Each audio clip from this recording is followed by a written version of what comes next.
Hello friends, சூப்பரான ஒரு கருவாட்டு குழம்பு செய்யலாம். அதுக்கு ஃபஸ்ட்டு கடாயில் ஆயில் ஊற்றிக்கோங்க. கடுகு வெந்தயம் போட்டு ஒரு வெங்காயம் போட்டு வதக்கிக்கோங்க. 2 மீடியம் சைஸ் தக்காளியும் போட்டு கொஞ்சம் கருவேப்பிலையும் போட்டுக்கோங்க. முருங்கைக்காய், மாங்காய், வாழைக்காய் எல்லாம் போடலாம்.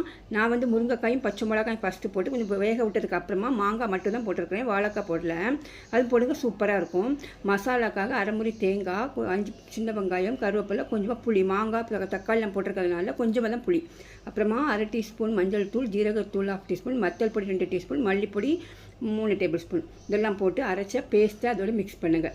மிக்ஸ் பண்ணதுக்கப்புறமா அதில் தண்ணி ஊற்றி கொஞ்சம் கொதிச்சுட்டு இருக்க டைமில் நான் நெய் மீன் கருவாடு எடுத்துருக்கிறேன். உங்கள்கிட்ட எந்த கருவாடு யூஸ் பண்ணிக்கலாம். இருக்குது கருவாடை கொஞ்சம் வெண்ணில் போட்டு அலசினதுக்கப்புறமா அதில் போட்டு வேக விடுங்க. அது கருவாடு வெந்ததுக்கப்புறமா அதில் எண்ணெய்லாம் பிரிஞ்சு வந்ததுக்கப்புறம் சூப்பரான ஒரு கருவாட்டு குழம்பு தயாரான ஃப்ரெண்ட்ஸ். இதே மாதிரி ட்ரை பண்ணி பாருங்கள். நம்ம சேனலை சப்ஸ்கிரைப் பண்ணுங்கள். கருவாட்டு குழம்பு பிடிக்காதவங்க கூட இதை மாதிரி விரும்பி சாப்பிடுவாங்க. ஓகே, பாய், தேங்க்யூ.